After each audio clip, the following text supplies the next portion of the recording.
Hey, and welcome to Dr. G Speaks. I am Dr. Kristen Guillory, and I am so very excited to help you experience a life of freedom, faith, and fun you may not even realize is possible. Listen, I know you feel held back, I know you feel stuck, and I know you are hiding.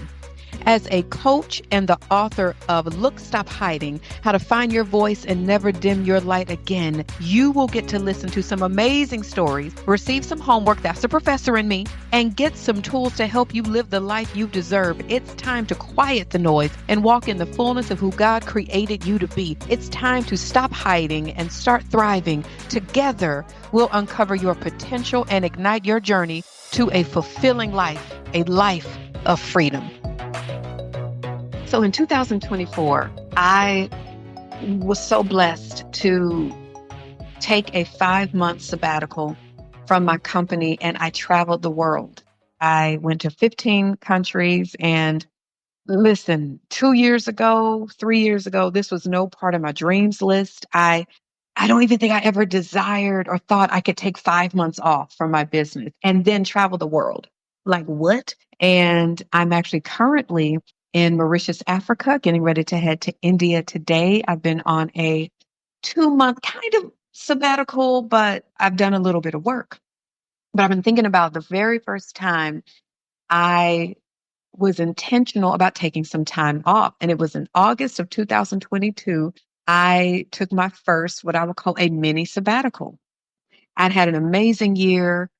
It was full of opportunities and clients and events and fun stuff. And I realized I had never taken off like 2 weeks in a row from work, like ever. Of course, when I was a graduate student, there would be time off from school. But in terms of work, had I ever gone 2 weeks without working?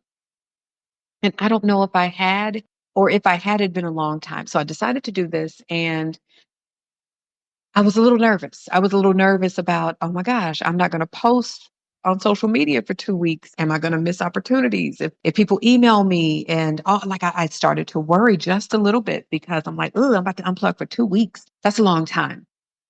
I don't remember what day, but maybe the 5th day, 6th day, I don't know, of the sabbatical, I was watching a documentary on Netflix about Garth Brooks. And a part of the documentary, he was talking about how he was traveling the world and millions of people knew him, but and I'm probably horribly paraphrasing y'all, so please don't judge me, okay? If you go watch the documentary, let me just give you what I took away. This is my takeaway, okay? So at some point in the documentary, he mentioned that all these people know him, but he did not really, he wanted to get to know his daughters more. And his daughters in an interview said that the world knew him as Garth, but there were only 3 of us that could call him dad. So he decided to retire from the music industry. He left music. He would go on to do a couple of projects and things here and there, but he left music to raise his daughters with their mom and support them and get to know them. 15, 16 years later, his daughters are off in college, and he said his wife said to him, "You want to get back into music, don't you?" And he was like, "Wait, what? You want to get back into music? I think you should." And he mentioned that he had a worry or a fear. It's been so long. Will people still remember me? Will people still be interested in my stuff? And I don't remember if he said this, but also social media was a thing when he was going to come back, much bigger thing prior to the time, the 15 years prior. And even though he was worried, fast forward, he winds up doing this massive sold out worldwide tour. And as I'm laying on my couch during my first mini sabbatical, watching this documentary on Netflix, something came over me immediately. And I thought, when you tend to what is most important, everything will fall into place. When you tend to what's most important, everything will fall into place. And I thought about that, like this man left this extremely successful career to go tend to what was most important, and that was his daughters. And then everything fell into place. I looked at my sabbatical like that, where although 2022 was massively successful for my business and Even my personal life, I had gained, I think that year, 3 new friends, and they're absolutely amazing. I was deepening current friendships. I was on auntie duty, visiting my nephews, traveling, and I was tired. I had just hosted my final speaker boot camp on the beach in Florida, and it was the sold out and the most people that had ever attended one of my boot camps. And it was amazing, like amazing. And I was tired, and the sabbatical was necessary. And when I came out from the 2 weeks, there were different opportunities that presented itself. I didn't miss anything. I didn't miss anything. Although I was uncomfortable, I tended to my health. I tended to my rest. I allowed my brain to rest just a little bit because, listen, I can go. I can go and produce and create, and it'll be great. And just because I can produce at that level doesn't mean I should. Doesn't mean I should. So I wonder for you, what would you say right now is the most important thing you need to tend to?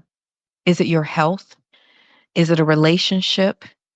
Is it a part of your business? Is it studying? Is it school? What is it? Come on, be real with yourself. What is it?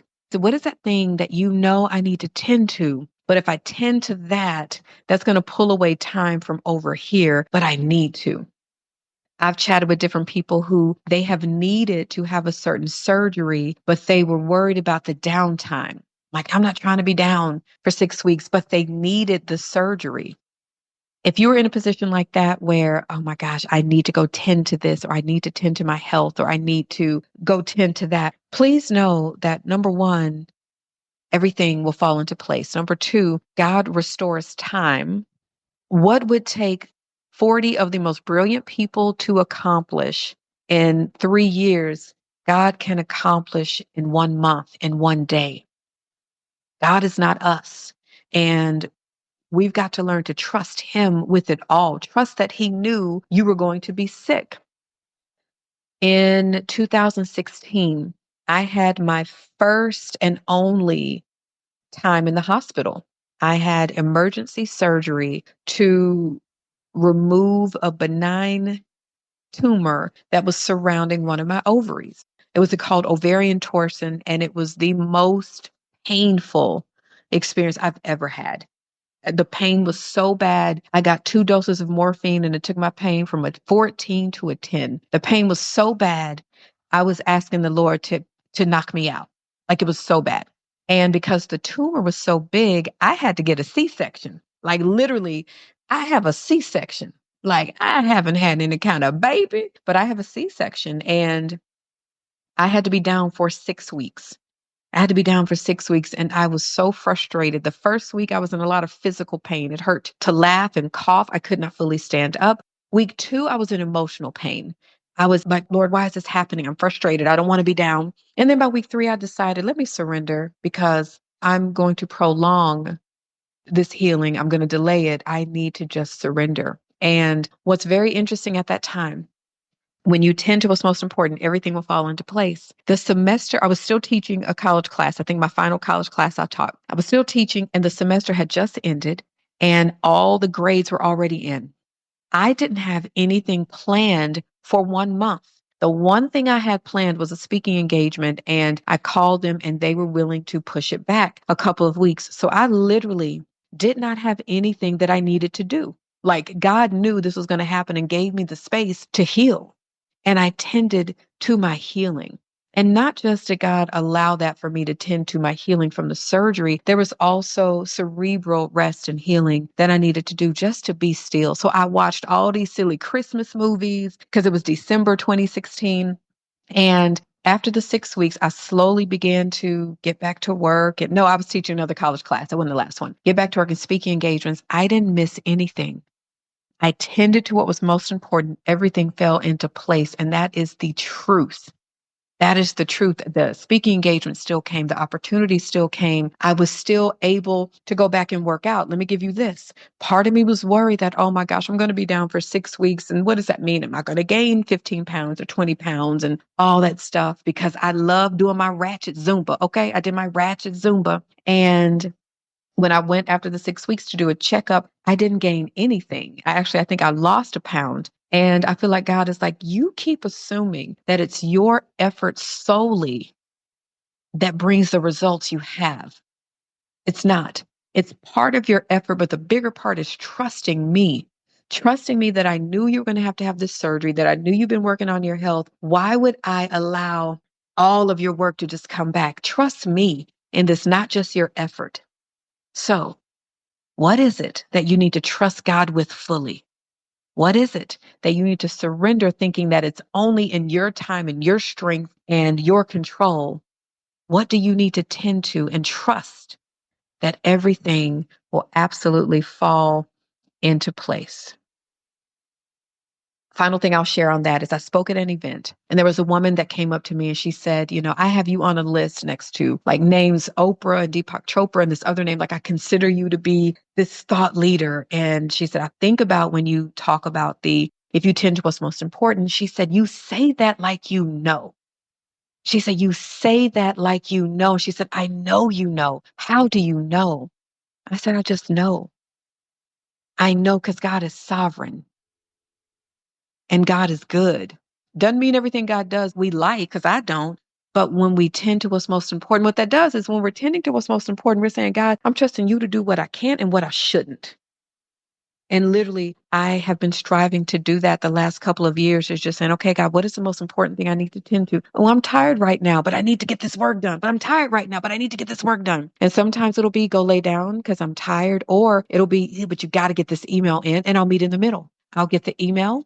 And then I'll go lay down and I'll come back and do the work. But I listen to my body and I listen to what is the most important thing that I need to tend to. And I trust that. So I hope and pray that you tend to what's most important and watch how God works in that. Watch how God works in that. Here's to walking in all the freedom.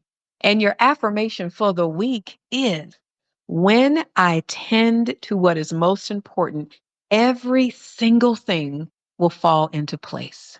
When I tend to what is most important, every single thing will fall into place. And a bonus affirmation is, I do what I can and trust that God will do the rest.